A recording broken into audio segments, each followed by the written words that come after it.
2001, A Space Odyssey. We're just going to start with the plot, and we're going to go for it real fast, because there's a lot to talk about. Yes. So there are 4 acts in this plot. The Dawn of Man, Tychomagnetic Anomaly 1, the Jupiter Mission, and Jupiter and Beyond the Infinite. 2 of these acts have no dialogue whatsoever. Yeah. Alright, so, let's start the first act, The Dawn of Man. This opens with the very famous opening shot of the sun rising from behind the Earth from the point of view of being on the moon, while the piece of music Also sprach Zarathustra, which you probably know as the 2001 A Space Odyssey theme. Actually, probably most of you know it as that song from Toy Story. Also that. Anyway, that plays, well, that happens, and then we cut down to Earth, where... Do we, Will Smith? We cut to Earth.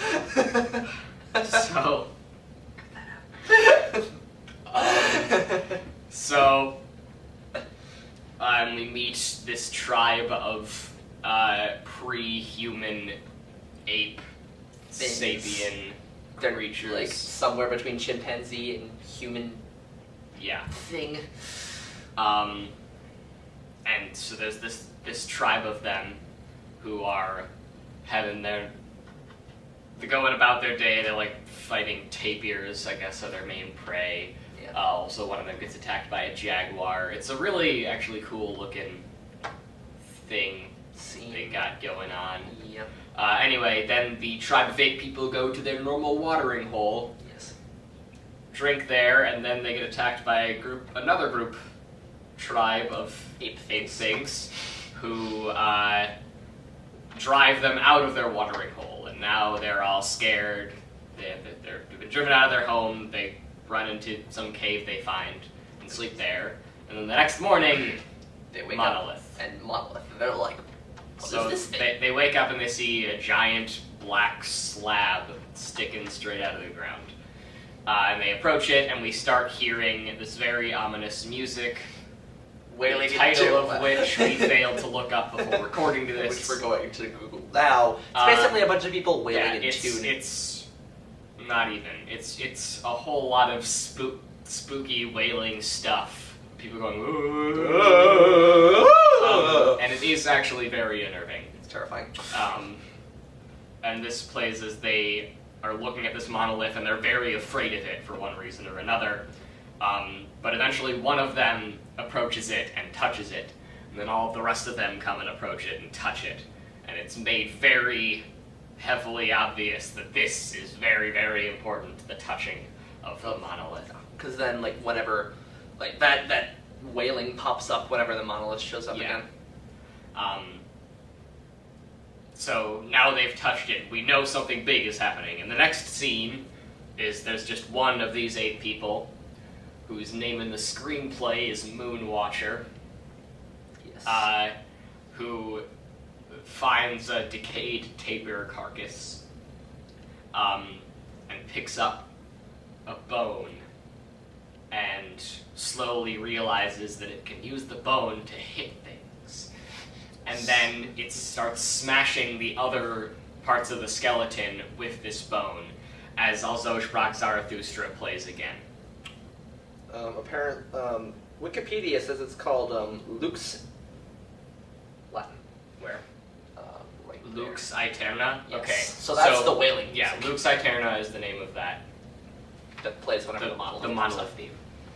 Anyway, so so Moonwatcher is smashing the skeleton again. Also, sprach Zarathustra plays again, and it shows up a lot because it has a lot of meaning in the movie. And the next scene is he's armed himself and the rest of his tribe with bones, and then they go back to their watering hole and beat other apes to death. Well, yeah. So then they challenge the alpha male of the other tribe, who pops out, and then they start bludgeoning him with the bones and beat him to death. And then the other parts of his tribe run off, and they've reclaimed their watering hole, and they celebrate. And Moonwalker throws his bone into the air, and it's Smash cut to spaceship. Yes, cut to a spaceship, and now we're in the second act. The second act doesn't have a title card; the other three do. Yes. But it's often called TMA1 or Tychomagnetic Anomaly 1. This is the exposition act. Yes. So what happens here is we've got a businessman who's on a trip to the moon. He goes to this space station, where he has like a layover before his flight to the moon. And while he's there, he like calls his daughter, and then also talks to like an acquaintance of his, who says that they've been hearing rumors about like some crazy stuff going on the moon. Yeah. And he's like, I can't talk and he's about like, I'm not going to talk about that. So then he actually goes to the moon and they have a business meeting, and so it turns out that all of these rumors, which they're really vague about what the rumors are, but they were started as a cover-up for what actually happened, which is that they found a Tychomagnetic anomaly. Yep. And they suspect that it's contact with extraterrestrials. So, because waggling fingers. yeah. So after this business meeting, the people who were at the business meeting are all on the moon in spacesuits, where they've just uncovered this thing, Which is a monolith. And they think that it's extraterrestrials because it seems like it was left there purposefully. So they all approach the monolith, and we start hearing Lux Aeternae again. And then you hear this really high and then they approach it, but they don't touch it. And it's kind of important that they don't touch it. Because then giant thematic things happen. But instead, there's a giant wailing frequency comes out of it. And they're all very distraught by this, but not killed by it. Yes. One might assume they were because of the reaction, but they weren't. Yes. So, that happens, and we cut to our third act, which is the Jupiter mission. Which is the main part of the movie. It's the most memorable. Well, the most it's the most famous. It's the one people remember. Yeah. Because how? Yeah. So at this point, we meet this crew who's on a trip to Jupiter. So the crew consists of 6 people, but 4 of them remain in suspended animation until they would get to Jupiter. The 2 that are awake are Poole and Bowman, are their last names. Yeah. So Dr. Poole and Dr. Bowman. Bowman's first name is Dave. Yes. I don't remember what Poole's first name is because we suck. Anyway, so, then they also have this computer, the HAL 9000, or HAL, that acts as a crew member, and is programmed to at least simulate sentience. So once we've been sufficiently introduced to these characters, there's a scene where Poole gets a call from his family wishing him happy birthday, which Hal delivers to him, and he's pretty ambivalent about talking to his family. I mean, he's just like, okay, sure. Yeah. Great. And then we have a scene with Dr. Bowman, where Dr. Bowman is talking to Hal, and he shows him a bunch of sketches he's done of various things in the ship. And Hal is giving these monotone compliments on all of his sketches. It's really, really unnerving. Yeah. There's a lot of unnerving in this movie. The whole point of Hal is that everything he says is perfectly monotone. It's very, very frightening because he says a lot of very frightening things, especially later. Yeah. Anyway, so they start talking, and Hal starts asking Bowman if he has any doubts about the mission, and if he thinks maybe there's something more going on to the mission than they let on. And at this point, it's kind of hard to tell exactly what's going on with Hal here. I think that something triggers in him to let him know that he shouldn't be letting on that there's something more to the mission, because there is something more to the mission.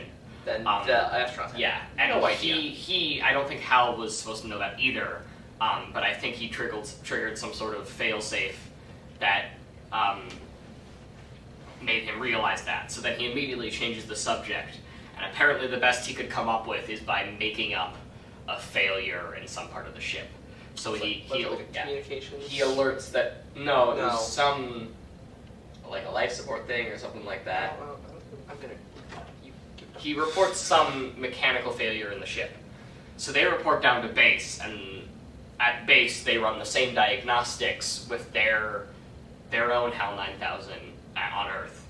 And they report back that they found no failures, which implies that HAL on the space station, or on the ship, made a mistake, which he's not supposed to ever do.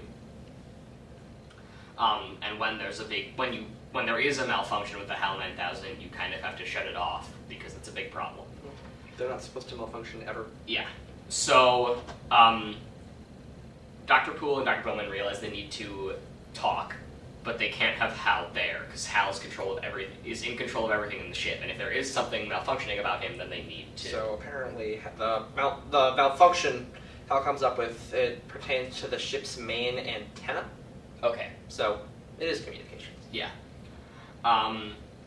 So they get into a space pod where Hal would be unable to hear them, and they discuss that they're going to go out and check this malfunction. Poole is going to go out and check it, and if they find that it is not in fact malfunctioning, then they decide they're going to have to shut off Hal. But unbeknownst to them, Hal, despite not being able to hear them, can see them and can read their lips. So he knows about their plan. So it cuts to this Yeah, shot. so we have an intermission here. And then there's Just trying to build up the suspense, I guess. And there's Witcher blackness. Yeah. Which happens a lot. Anyway, so then Poole goes out in a pod to go to this part of the ship where the malfunction supposedly is. He gets out of the pod and does a spacewalk to approach this thing. But then when he gets close to the antenna, Hal disconnects his oxygen line. He floats up into space dead. There's a shot of him like thrashing and like convulsing and dying. Yes. So Bowman now has lost contact with Poole and gets in his own pod to find him. He sees him floating off and goes to grab him with a pod, hoping futilely that he can rescue him. He then returns back to the pod bay, and we have the most famous interaction, like dialogue-wise, in the entire movie, where he says, "Open the pod bay doors, Hal." Hal just goes, "I'm sorry, Dave. I'm afraid I can't do that." And then then Dave's just like, Yeah, so at this point, crap. yeah, so Dave realizes that something is seriously up with Hal, and that Hal killed Poole. And then he also realizes that he is stuck in space. Yes. So Without a helmet. Yeah, so he lets go of Poole, and he's in a really sticky situation because he doesn't have a space helmet, he just has a suit. So he goes to another ship, and Hal asks him what he's doing, and he says, "I'm going to go into the emergency airlock." Hal says, "That's a really dangerous thing to do, Dave." He might die. Yeah. But regardless, he approaches the emergency airlock, uses the pod set, these claw things, uses them to open it, then lines up the door of the pod with the airlock, and goes inside, and has to close it really fast or he'll die from exposure to vacuum. But he successfully closes it. It's assumed now that somewhere in the airlock there was a space helmet. Because Kubrick doesn't make continuity errors. Yes. So we're gonna just say there was a helmet. Because Hal has shut off all the life support in the ship, which also it has killed the other 4 members of the crew who were suspended in animation. So they're all dead. Yep. So now Bowman is walking through the ship, and he kind of goes into this crawl space area that has all of Hal's main processors. So it's like It's Yes. basically Hal's hard drive. And this is where we have all of this. This is where all of the interactive dialogue stops. Bowman doesn't say anything else. It's all Hal trying to convince him to stop. Actually, he does say one little thing. It's like when he takes his little screwdriver, he starts like unscrewing all of Hal's boards, and Hal's programming slowly begins to deteriorate, and he becomes less and less advanced. Yes. And there's one point where he regresses to his earliest Yeah. programming, like the very first thing someone programmed into his database, which was a song called Daisy.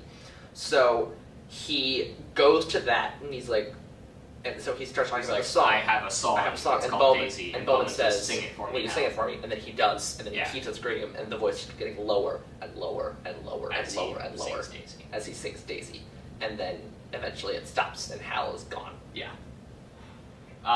Once Hal is completely shut off, behind Bowman, a screen lights up, and we see the businessman from Act 2, who begins to explain the actual purpose of the mission. So, originally, they thought it was just an exploratory mission, but what it actually was is that within the Tycho-magnetic anomaly, or the monolith, they decoded the frequency that it released, and found that it was directing them to Jupiter, specifically to an orbit of Jupiter. And that they were sending them there to possibly make contact with aliens. Yes. And that is the end of Act 3. And the end of any and all spoken things. Yes.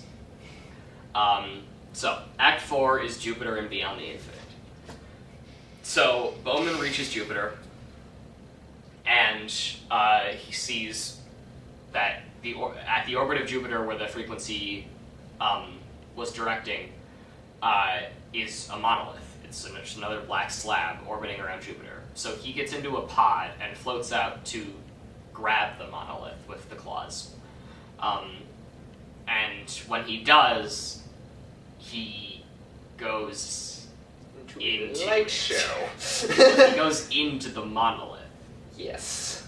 And then in the monolith, there's this scene of lights. So it's like It looks lights, like you're lights, flying lights, through lights. a light and then show. there'd be occasional shots of like Bowman's eye Yeah. in negative colors, and you're just like, what is happening?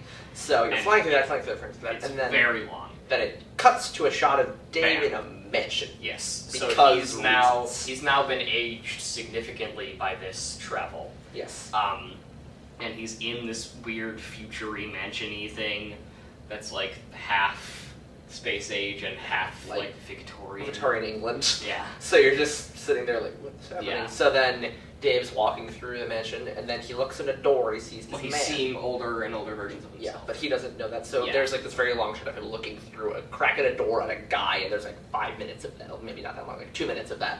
And then it cuts to that guy, and it's Dave, but he's older. And then it cuts to a guy lying in a bed, he's like dying, and it's Dave, and he's even older. And then you look at the foot of the bed, and boom, there's a monolith. Yes, and then so very old Bowman reaches up and touches the monolith.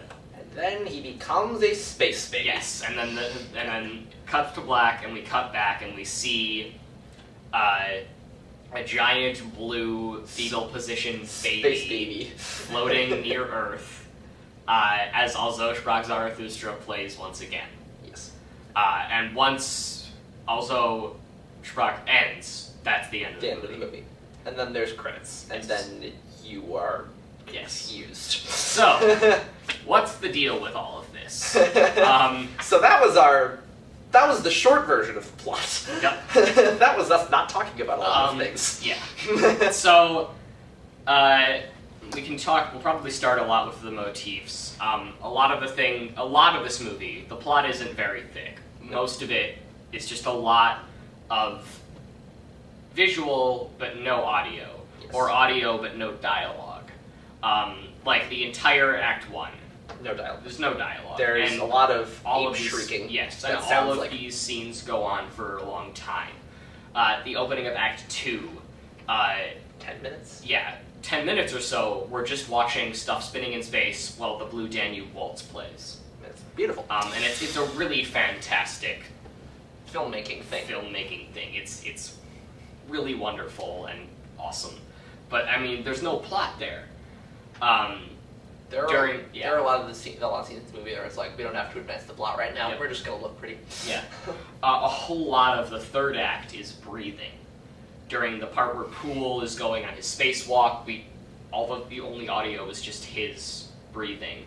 During Bowman, he's outside the ship and back inside, it's mostly him breathing. Yes. There is a lot of breathing, and it's Yep. really unsettling. Yeah. Because you feel like something's Yeah. exciting. So there's a whole lot of negative space in the movie, probably to give you time to think, also just to show off all of this cool filmmaking stuff Kubrick can do. Stanley Kubrick enjoys doing that. Yeah. He does that in The Shining a lot. Mhm. Like the giant river of blood. So what is this movie about? Well, so basically what I think is that the monolith is a device that some species of aliens are using to modify how the human race evolves. It's a way to transfer information one way or another, through contact or through audio or visual or just through transportation or whatever. It's a very complex, almost universally applicable device. Yeah. So like when the 8 people touch it, suddenly they gain the human traits, the cognitive ability to use tools. They're kind of basic tools, but they're tools. Yeah. And that's where we take a big step. And I've always found it a little funny that the first really advanced tool in Manget's progression is a weapon. Yeah. it's kind of and it's that's a little bit of social commentary. Yeah, and it's a piece of social commentary that people often use. Yeah. That for at our most basic form, it's all about violence. Yep. So what's really important here is to understand the importance of Also Sprach Zarathustra. This is a piece that plays when there's a big step in humanity, and that understanding that, connecting Also Sprach Zarathustra to Moonwatcher smashing bones to the monolith, is a way to kind of piece together the ending of the movie, where Bowman has touched the monolith and has then turned into the next stage of humanity, which is apparently giant blue space babies. Why not? Because why not? Yeah. It's humanoid. Yeah. Except it's the size of Earth. So, obviously, the biggest theme is going to be evolution. And there's a whole lot of religion versus evolution because, evolution versus intelligent design. Because we've got these aliens who are intervening in evolution to change its path and make it more ideal, which is very similar to these ideas of intelligent design. A lot of Christian theories of evolution say that perhaps it was just God guiding this process and making it perfect. Yes. And there's a lot of that heavy-handedly delivered to you. Heavy-handedly, I think delivered is what we're to going for. you in this film. Yeah. Additionally, there are these themes of technology, specifically with relying entirely on technology, And because the failures of such a how one device. malfunction can cause everything to go completely awry. Also, a lot of Act 3 is about robotic sentience. Once Hal realizes that Bowman's not going to stop shutting him down, he just says, "I'm scared," over and over again. He's in his monotone voice. trying to touch. He's trying to get in touch with He's Dave's trying emotions. to get across that he's feeling emotions, but he can't because he can only speak in this monotone, emotionless voice. Cannot sound scared. Yeah. So it's basically saying a computer can never be equal Yeah. to a human. So, Yeah. yeah, themes. So that's That's the movie. That's the movie. So Short of it. overall, I loved it. Yeah. I really, really liked it. Like this is basically like pinnacle. Yeah, of like science I think maybe while I was watching it, I didn't like it. Like I feel like maybe it was the opposite of the Star Wars prequels. Yeah. Oh god. Oh. Like you're watching it and you You're like watching it, and then you're done, and you like it, and then you're don't. done. You're like, wait a minute, that was terrible. Yeah, but like during the movie, you're like, wow, these are these really long, negative space of just nothing happening. It's boring. Oh my god, what's going on? Why is there a space baby? Then you read the wiki. I'm kidding, but But like I feel like now that I've thought about it more, and now that I've read a lot of people's interpretations, and I've like discussed it, I love it. I think it's wonderful. yeah. Everything all put together. Like I don't even think I understand it at all, but Like it's I really like it's a it. little oblique, little out there. But it's fantastic, and I think anyone who's willing to make the jump into maybe something that's not exactly in their comfort zone, this is really worth watching. Yeah, I agree, because it's a good introduction to Kubrick. Yeah. If that's what you want. If you want like Stanley Kubrick's, if you want Stanley Kubrick in a very large, long nutshell. I don't know. Even if you don't like Kubrick that much, I think that this movie on its own is just like it's Fantastic. his magnum opus, and it's enough on its own. Still criminal that this wasn't Yeah. even nominated for Best Picture. That's American Film Watching Public for you. Well, it did win special effects. It- Special effects are fantastic. yes, like Worth it alone. yes, because in the third act, in their giant spaceship is like spinning. It's like a spinny They part. actually built a giant spinning set Yep. to film this, and then And they just like had a camera hanging from something.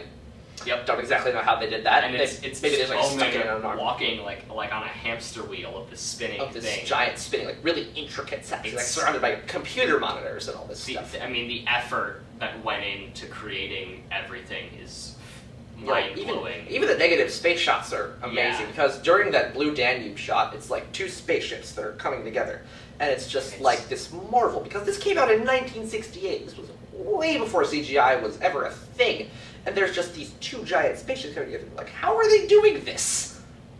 Yeah. Then you learn it was model work. You're like, oh, but Yep. still, when you're watching it's it, you're amazed. fantastic model work, and all of it, it's just all great. Yeah. Watch it. Just yeah.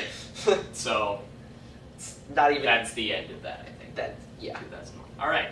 So that was 2001: A Space Odyssey. In 27 minutes and 50 seconds. Oh my god.